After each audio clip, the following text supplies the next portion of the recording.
Foi durante uma campanha de evangelização do pastor alemão Reinhard Bonnke, enquanto eu passava por Douala, que me converti a Jesus Cristo. De volta à minha aldeia, juntei-me à célula nascente de uma igreja de avivamento, que me pediu para ser seu líder um ano depois, em 1983. Assim que essa responsabilidade me foi confiada, eu tive o desejo de evangelizar as aldeias vizinhas.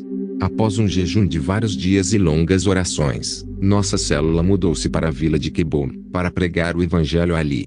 Se escolhemos esta aldeia, é porque nos últimos 5 anos nenhum líder cristão, pastor, padre ou evangelista se atreveu a atravessá-la, por medo de manifestações ocultas que resultassem em mortes súbitas, casos de loucura ou morte, envenenamento. Nossa primeira ação foi perguntar ao chefe da aldeia se ele aceitava aos habitantes que desejavam ser libertos dos poderes demoníacos. Após sua concordância, obedecemos à ordem que o Senhor me havia dado durante um momento de oração, para que eu preparasse esta campanha. Envolvia derrubar uma árvore, sob a qual magos, marabus e curandeiros se reuniam para lançar um feitiço sobre suas vítimas. Nas cavidades naturais da árvore e no solo, os participantes dessas reuniões satânicas tinham objetos enterrados, compostos por elementos orgânicos, provenientes do corpo de cada participante. Eram fios de cabelo, pedaços de unhas e sangue, bem como os restos de um animal sacrificado. Esses objetos eram como testemunhas de um pacto, e se algum dos presentes revelasse o que havia sido dito durante uma reunião, morreria exatamente 9 dias depois de falar, uma morte violenta ou inexplicável. O primeiro dia de evangelismo consistiu em cortar a árvore. É a nossa célula de evangelização que teve que fazer este trabalho. Nenhum dos habitantes da aldeia ousou aproximar-se da árvore. Durante o corte, que durou 6 horas, cantamos hinos, como conhecido, com o título As Paredes de Jericó Caíram. Também oramos incansavelmente. O Senhor havia nos dado um plano de curso. Depois que a árvore foi derrubada, passamos o resto do dia e da noite adorando ao Senhor, e dando nosso testemunho ao povo da aldeia. Também avisamos a aldeia que estaríamos pregando o evangelho todos os dias, a partir das 15 horas até a noite. As crianças desta aldeia foram particularmente atingidas por ataques epilépticos muito numerosos. Lá, novamente, o Senhor havia especificado para mim que os pais dessas crianças conheciam a origem desse mal, e que eles tinham que confessar sua culpa se quisessem ser libertos dele. 8 pais de crianças com epilepsia concordaram em reconhecer, confessar e abandonar as práticas que levaram essas crianças a serem epiléticas. Quando um feiticeiro, curandeiro ou marabu é consultado por um cliente, para obter um favor, este cliente deve oferecer uma vida ao marabu, para que este receba o poder que atenderá ao pedido do consulente. Em Quebon, quando um pai queria obter uma colheita muito grande, ou alguma outra vantagem, tinha que oferecer a vida de um de seus filhos, em troca desse serviço. Assim que o pacto fosse concluído, a criança morreria repentinamente por razões ditas desconhecidas, ou ficaria louca ou epilética. Para selar o pacto, uma planta chamada mística, que parece uma cebola, foi plantada pelo pai e o curandeiro atrás da casa da família.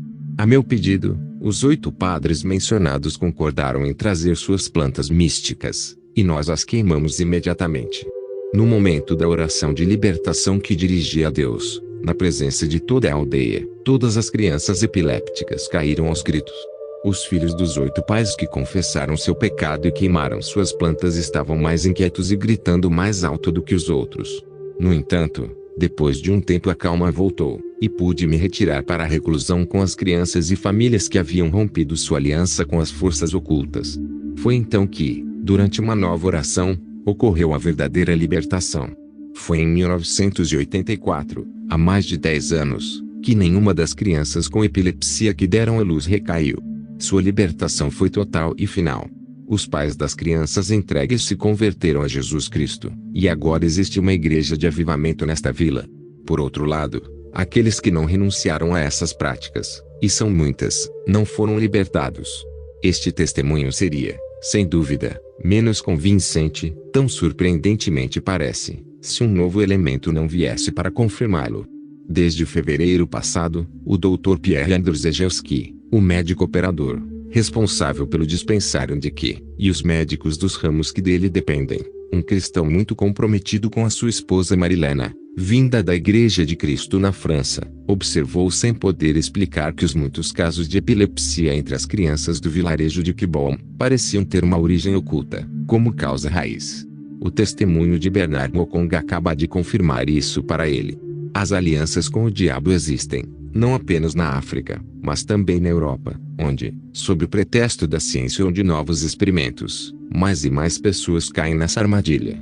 A fusão de cabelos, unhas e sangue humano não é pior do que a bola de cristal e todas as outras formas de poderes ocultos. É uma porta aberta para o diabo, que então tem o direito de cidadania na vida de suas vítimas.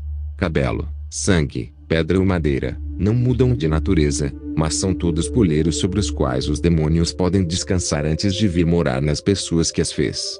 A farmacopeia africana de que tanto falamos hoje, raramente é eficaz por si só em sua prática. Está sempre associada a uma dimensão espiritual, que está oculta aos rostos dos investigadores europeus que vieram estudá-la.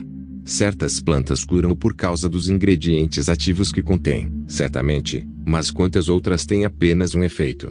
Mas no meio dessa escuridão, quão forte e tranquilizador é a luz de Jesus Cristo, que triunfou sobre todos os poderes do mal, e que hoje compartilha esta vitória, mesmo em uma aldeia tão escura como Quiberon, para todos aqueles que se arrependeram e acreditaram em Ele.